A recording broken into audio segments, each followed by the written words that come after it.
Okay, I don't know how to start this, but I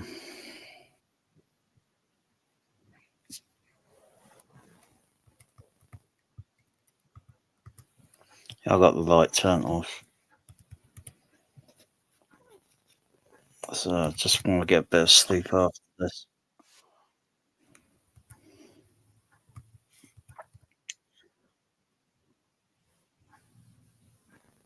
Anyway, this video sort of thing starts off kind of like okay,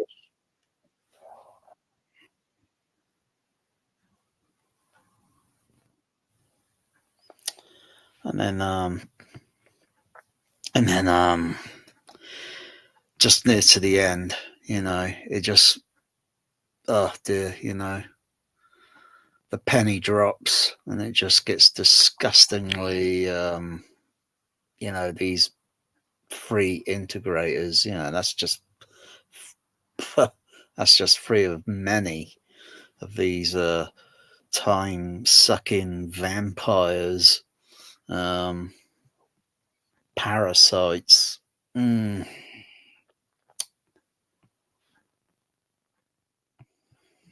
Sure. Let's do this in song. I can't do this in song. Acoustics in song. You guys are that wouldn't be wrong. This is going in. But we could talk all night if you like. All right. Hi, everybody. This is Matthew Pose of Pose Acoustics. And I am here with two of my good buddies in the industry. I have Adam Pels and Peter Eilert. Eilert. But hey. I'm not mispronouncing your last name. That's all good. It's all good. So, Adam, Peter, why are we here?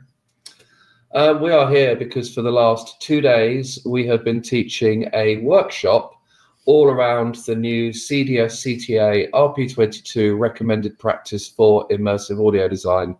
So we had a bunch of people in a room for a couple of days. They were all fantastic. They were a mixture of manufacturers, some professional integrators, and really interesting. We had one guy who isn't in the industry but wants to get into the industry, so we're just looking for some perspective.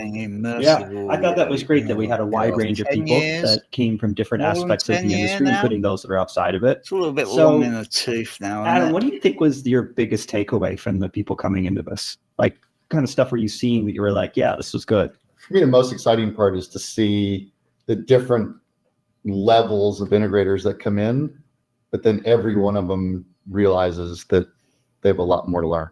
Yeah. So I was very surprised, actually. So you warned us about that. Warning is the wrong word. You told us that that was going to happen.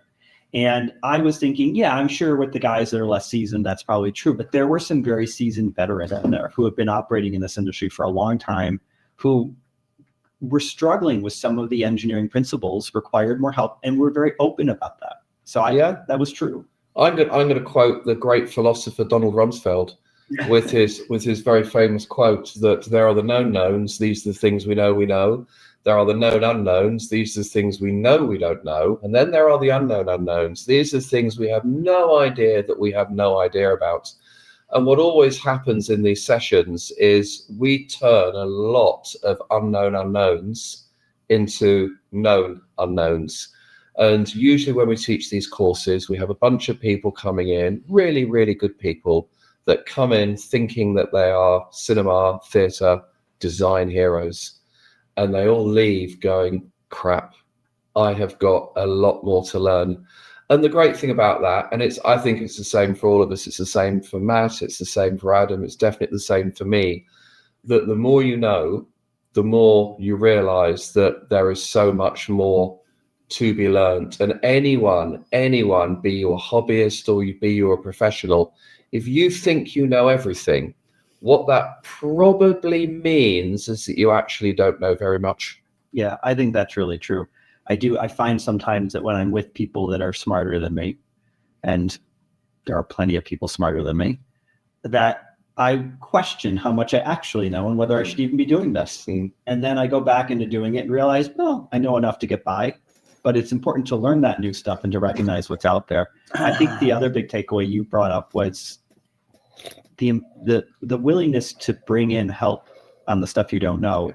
And to do that, you have to know what you don't know. to be able to know when those people need to come in. Adam, I think you wanted to say something. Yeah, so it can sound elitist, but both as a student and an instructor in some events, you can also learn quite a bit from people who, sounds tacky to say, aren't as smart as you, but maybe not as knowledgeable, not as informed, because they may present an idea in a way you haven't had it phrased before. Yeah. Or that's a good question. I haven't thought about that because I know this, but that's an interesting way to approach it that I hadn't thought of before.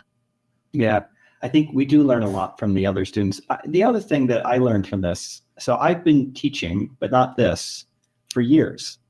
I haven't done it in a while. I came in to do this with you guys. You encouraged me to do this. And I think I Peter's realized encouragement. Peter's encouragement. So I've voluntold you. You Yes, volunteered there you me, and go. I said, okay, I'll do it eventually. There's a lot of no's before I finally decided to do this. But you learn when you teach. Yeah. And it absolutely. reinforces things. Like there's a lot of stuff that I know and we use it every day, but we actually do rely on crutches a lot because you have to be efficient. And so sometimes it's like, yeah, I learned it and I know it, but I forgot it. And then you got to teach it and you're like, I don't remember what that is anymore. Is it 6 dB? Is it 12 dB? I forgot what a node was. And I think the reality is doing this volunteer work that you've encouraged me to do. It's actually really helpful to keep it fresh. It gives you new perspective as to what other people actually know and what they're operating with out there. And it puts us in a better position, I think, to support the industry too. If you were part of the first RP22 class that Peter and I and Ben taught, we would encourage you to come back because it's a little bit different. The first class we came to encourage you to come back.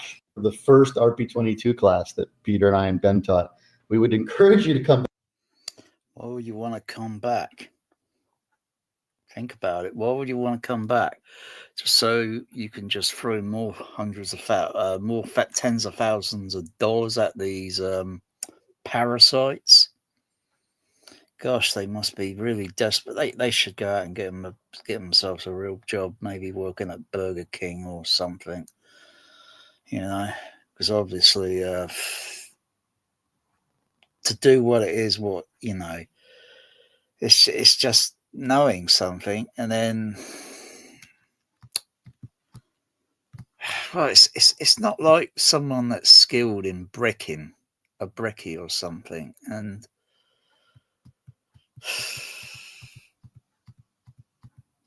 I don't know. These guys just come off to me like parasites. That's all. Cut rate parasites. I'm back because it's a little bit different. The first class we came to the very first practical session where we wanted people to actually do things, and we handled all this paperwork. And there was a few moments of how do we do this again? What's the math? And then Apple Android issues of how do you enter a log button on different formats. But you guys had good bickering back and forth on the Android versus Apple calculator. I'm an Apple user, so you're gonna sing it now. 2 tribes go to war. Yeah. Well, the maths was interesting. I say maths because I'm adding a letter because I'm British. Yeah. Just like, colour is spelt with a U, and we don't have aluminum. We have a superior material called aluminium. So, we like adding letters. You like taking away. But the maths was interesting today because there was a lot of people doing basic trigonometry, doing basic maths for the first time since school. And a few were struggling, and they weren't struggling because they're stupid. No stupid people in that. They're struggling because your brain and what you do with it is like a muscle that if you don't exercise it, you forget it. Absolutely. And I know there were some people in the class that are going to go home and say to their kids, I know how to use the tangent button on my calculator, and they felt like absolute heroes. But a big part of what we're doing for the last few days is that there's a lot of people in the industry, a lot of enthusiasts that know if they do this, something happens. But what they don't know is why. They don't know the theory. They can't put a metric or a calculation behind it. And that's a lot of what we've been doing the last few days.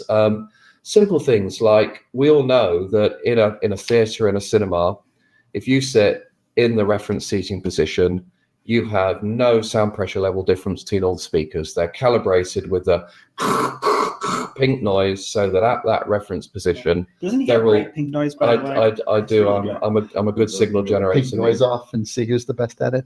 Oh, another time. But let me finish my train of thought to get it to a station. Although I've completely forgot what I was saying. So you were talking about the SPL difference. The SPL difference. Yeah, we all know in a room that if we're right on the side of the room with our ear right next to a speaker, that our experience just isn't as good because our sound field is dominated by that speaker. But what we've done in RP22 is actually put numbers by it. We've put metrics to define different levels of that imbalance at different levels of performance.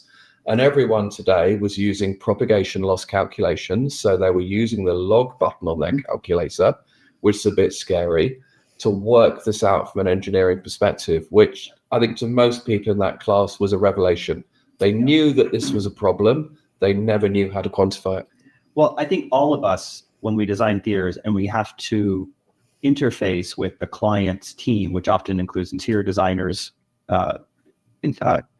contractors, and architects, there we go, just getting the word eventually, that we sometimes have to educate the interior designer and the architects on room layout. So one of the most common things I find, and I think you guys have acted like this happens to you too, is the chairs get placed up against walls or too close to walls, or they put an aisle down the middle. Often it's a natural ergonomic way to do it, but it's a really bad idea on a theater. And I think that when you don't understand firmly why, and it was clear to me after this class that some folks didn't fully understand that, then it's really hard to communicate to the interior designer or the architect why that's a bad idea. And they're going to win that fight. But if you really do intrinsically understand it and you can have that conversation with them, they'll understand it and say, okay, I get it. Let's move the chairs around to make more sense. So I noticed when we were doing the workshop that a number of people had used chair designs that looked interesting, but they weren't great chair designs.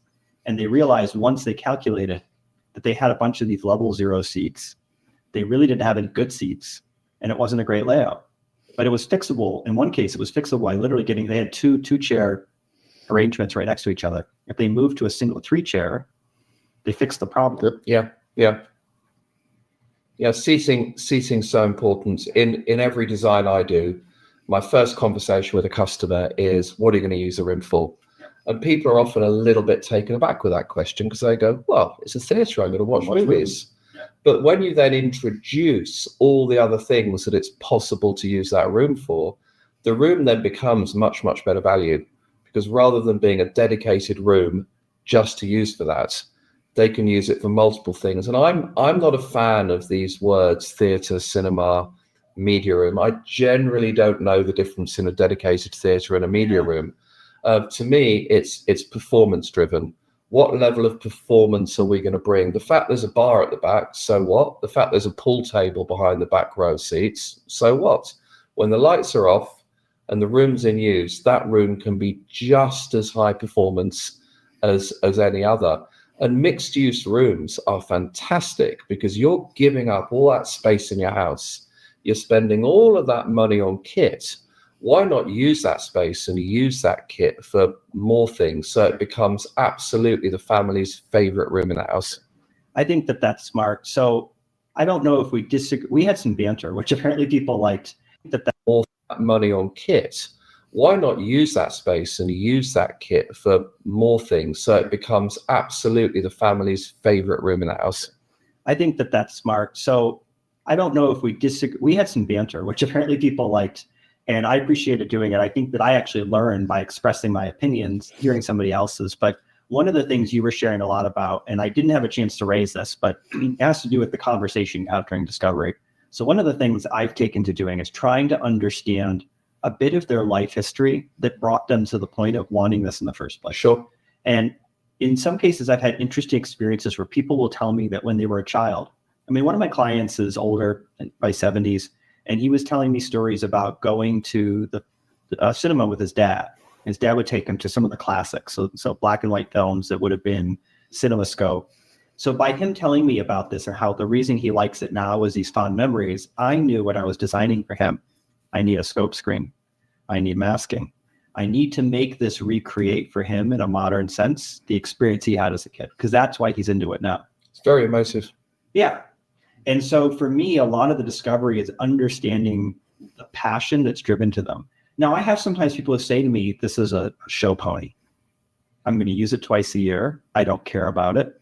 I'm not that into it. It's just I need to have a theater and it needs to be awesome. Okay, that's informative too. Sure. It's not my favorite project to work on when I know they don't actually care about it. And I might try to, okay, that's informative too. Sure. It's not my favorite project to work on when I know they don't actually care about it. And I want it to be awesome. Okay, that's informative too. But I'm not that into it. It's just I need to have a theater and it needs to be awesome. Okay, that's informative too. Sure. It's not my favorite project to work on when I know they don't actually care about it and it needs to be awesome. Okay, that's informative too. Sure. It's not my favorite project to work on when I know they don't actually care about it. And I might try to look for some way to make something that they actually want to use.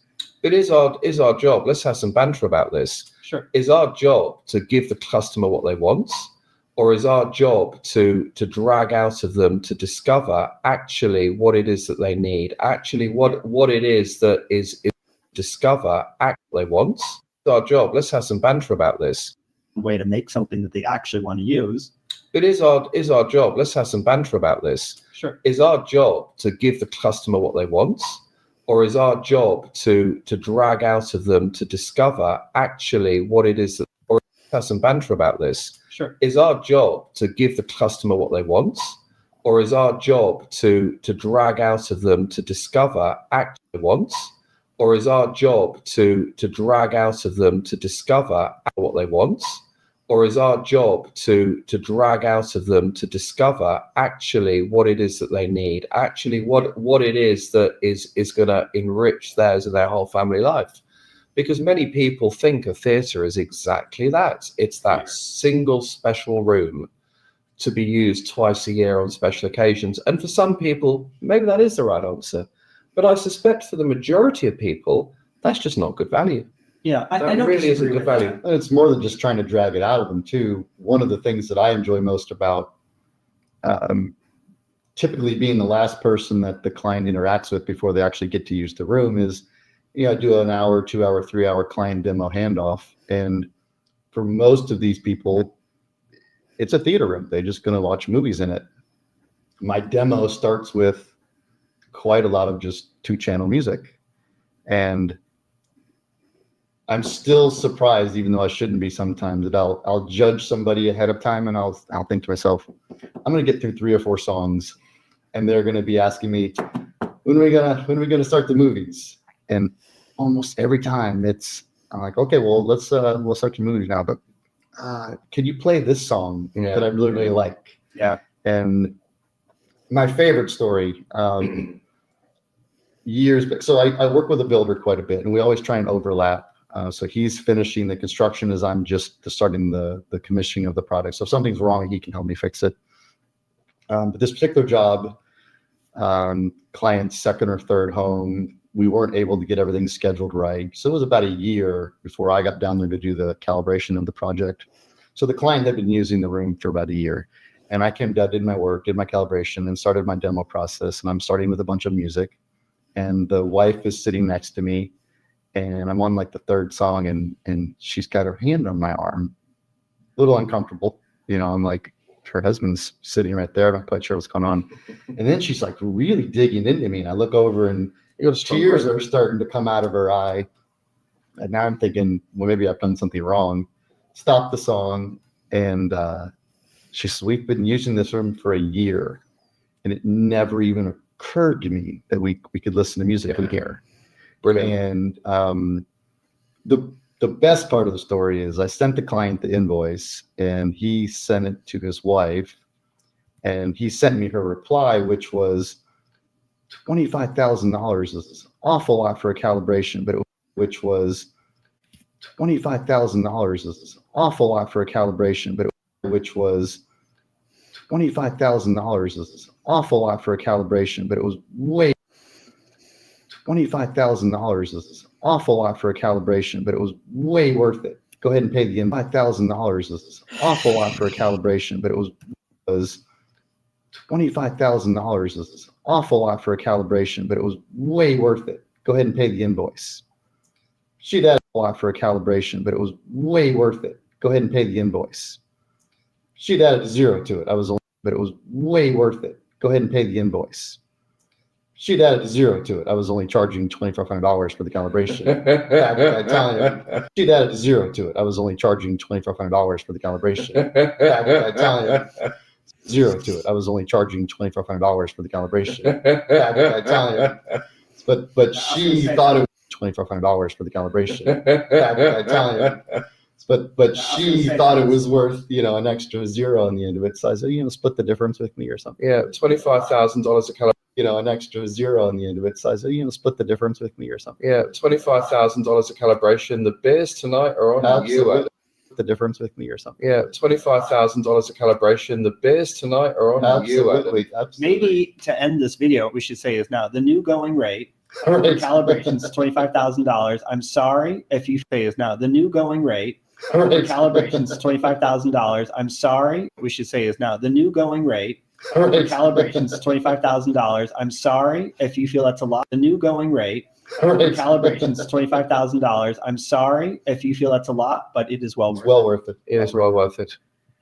So sorry if you feel that's a lot, but it is well worth it. Well worth it. It is well worth it. $1,000. I'm sorry if you feel that's a lot, but it is well worth Well worth it. It is well. it. It's $25,000. I'm sorry if you. Disgusting. A bunch of parasites.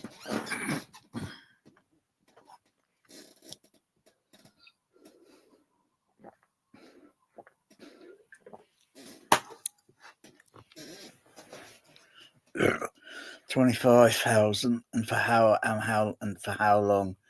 What, you're fiddling around with someone's processor with their equalizer and all that? Oh dear. I think the best thing is, if you don't understand what all this thing is, probably just stick with a TV soundbar or something. Or if you're into it, on the picture side, the audio side.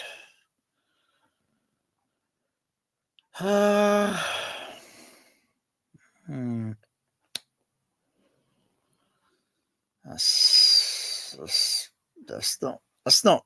They make it amusing at the end, as if 25 grand.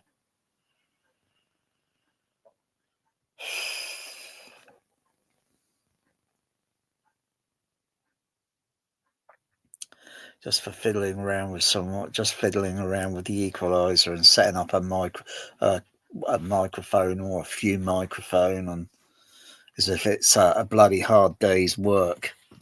Oh dear, please.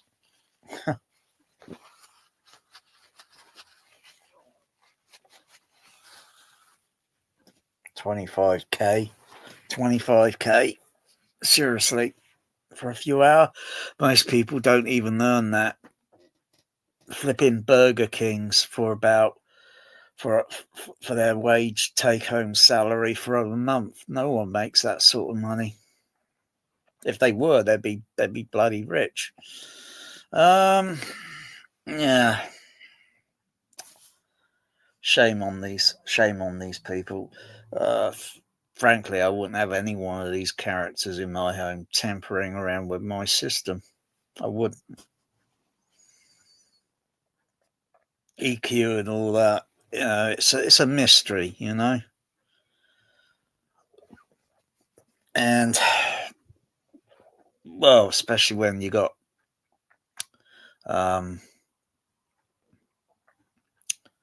these crappy home theaters, that these people set up. How often do they set up real proper PA speakers in the home? Probably most likely all these crappy little home theater speakers. Can those things handle the dynamic range? And could a single center channel behind the screen, without the aid of a sub-bass speaker or having the bass diverted into a sub, could that center channel literally handle it?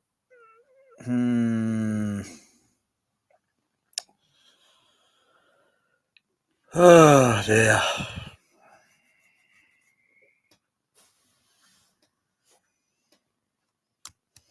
If you feel that's a lot, but it is well It's worth well it. worth it. It is well worth it. So I think we should probably close this video up. Do you guys have any closing thoughts outside of that? Not about the story. I just want to thank you both, My pleasure. because the idea of today was that I live in the UK, we're in the States, we're in Chicago at the moment. It's not sustainable for me to come over to the US every time this needs teaching. I mean, And I am exceptionally happy and confident that I'm leaving the course in the best hands possible. Acceptable for me to come over to the US every time this needs teaching. And I am exceptionally happy and confident that I'm leaving the course in the best hands possible. I appreciate that. And this has been great. So I've met you before, I think only once though, right? Cedar Expo last year? Yeah. In person. In person. We talk a lot though. Yeah. Adam and I have known each other through RP meetings. Yeah. But I've never met you. No, not at all. Yeah. You're besties. I have known each other through RP meetings. Yeah. But I've never met you. No, not at all. Yeah. You're besties now, aren't you? Yeah, we are, absolutely. We're getting matching things. Yeah. But I've never met you. No, not at all. Yeah. You're besties now, aren't you? Yeah, we are, absolutely. We're getting matching tattoos. No, so I've never met you. No, not at all. Yeah. You're besties now, aren't you? Yeah, we are, absolutely. We're getting matching tattoos. No, so he made jokes though. He's like, I was talking about something about being friends, and he was like, "What if I don't like you?" Yeah. I was talking about something about being friends, and he was like, "What if I don't like you?" Yeah. But I think it's something we've worked it I'll out. be okay. Yeah. But it's, yeah. What if I don't like you? Yeah. But I think it's something we've worked it out. Being friends, and he was like, "What if I don't like you?" So he's like, I was talking about something about being friends, and he was like, "What if I don't like you?" Yeah. But I think it's something we've worked it I'll out. be okay. Yeah. But it's, yeah. So I don't like you. Yeah. But I think it's something we've worked it I'll out. be okay. Yeah. But it's, yeah. So I am hoping though I'm going to be in London, so hopefully I'll see you when I'm there. You will? And I hope to continue to work with both of you guys. I like you both very much, respect you professionally. And I think this has been a great experience for the folks that were there, for myself as well. And I think it's a good opportunity. Hopefully we can do more of these types of things.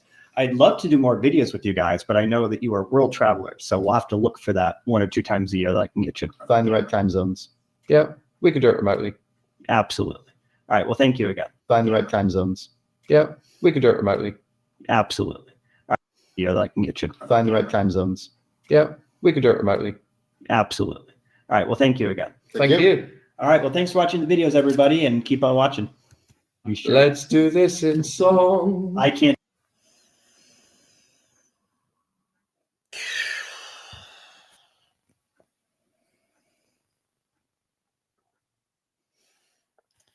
I wouldn't have any of these time-sucking, parasiting vampires around my, like I say, around my home.